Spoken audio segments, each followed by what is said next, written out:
ॐ सहना भवतु सहनौ भुनक्तु सह वीर्यं करवावहै तेजस्विनावधीतमस्तु मा विद्विषावहै। ॐ शान्तिः शान्तिः शान्तिः। ओम सभी को नमस्ते जी। आज हम चेतन सत्ता के विषय में न्याय दर्शन तथा सांख्य दर्शन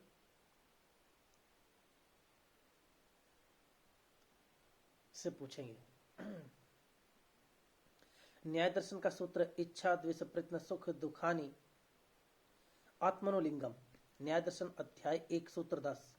सांख्य कारिका संघात परार्थत्वात् त्रिगुणाति विपत्त्यात् अधिष्ठानात् पुरुषो अस्ति भोक्तृ भावात् कैवल्यार्थम प्रवृत्तेश्च। ईश्वर कृष्ण कृत सांख्य कारिका 7। आत्मा की सिद्धि में न्याय दर्शन की युक्ति। न्याय दर्शन का कहना है कि इच्छा द्वेष प्रयत्न सुख दुख ज्ञानानि आत्मनोलिंगम।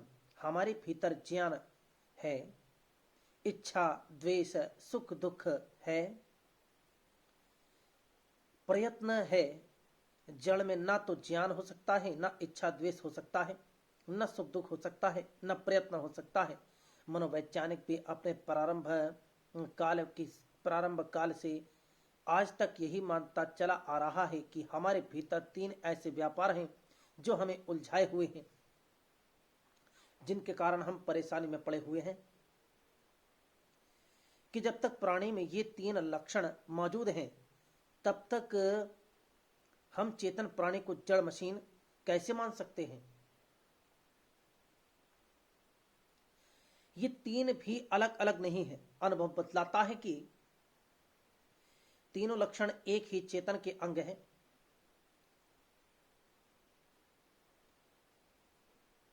ज्ञान में इच्छा द्वेष सुख दुख तथा प्रयत्न बने रहते हैं। इच्छा द्वेष सुख दुख में ज्ञान तथा प्रयत्न बने रहते हैं। प्रयत्न में ज्ञान तथा इच्छा द्वेष सुख दुख बने रहते हैं। सिर्फ मात्रा का भेद हो सकता है। मानसिक व्यापार एक अभिन्न प्रक्रिया का नाम है। ज्ञान से इच्छा तथा प्रयत्न को जुदा नहीं किया जा सकता। इच्छा से प्रयत्न तथा ज्ञान को जुदा नहीं किया जा सकता। प्रयत्न से इच्छा तथा ज्ञान को जुदा नहीं किया जा सकता। इस मानसिक व्यापारों में सिर्फ किसी एक लक्षण की प्रधानता रहती है। उसी प्रधानता के कारण हम उस अनुभव को ज्ञान इच्छा या प्रयत्न का नाम दे देते हैं। उदाहरणार्थ, रास्ते चलते हमें चोट लग गई, हम गिर पड़े, तमाशबीन इकट्ठे हो गए। उस समय हमें चोट लगने का ज्ञान तो है ही, दर्द हो रहा है इसलिए दुख भी है। पांव को जोर से पकड़े बैठे हैं ताकि दर्द कम हो जाए, इसलिए प्रयत्न भी है, परंतु दुख की प्रधानता है। तमाशबीन लोग सहानुभूति प्रकट कर रहे हैं, दर्द दूर करने के लिए कुछ करना भी चाहते हैं, परंतु किसे चोट लगी है, कैसे लगी, कहाँ लगी, इस प्रकार की कौतुकपूर्ण जिज्ञासा की उनमें प्रधानता है। इसलिए उनमें इच्छा तथा प्रयत्न के होते हुए भी ज्ञान की प्रधानता है। अगर कोई चिकित्सक वहां आ पहुंचे तो एकदम इलाज शुरू कर देगा। यह नहीं कहा जा सकेगा कि उसमें ज्ञान या इच्छा नहीं है,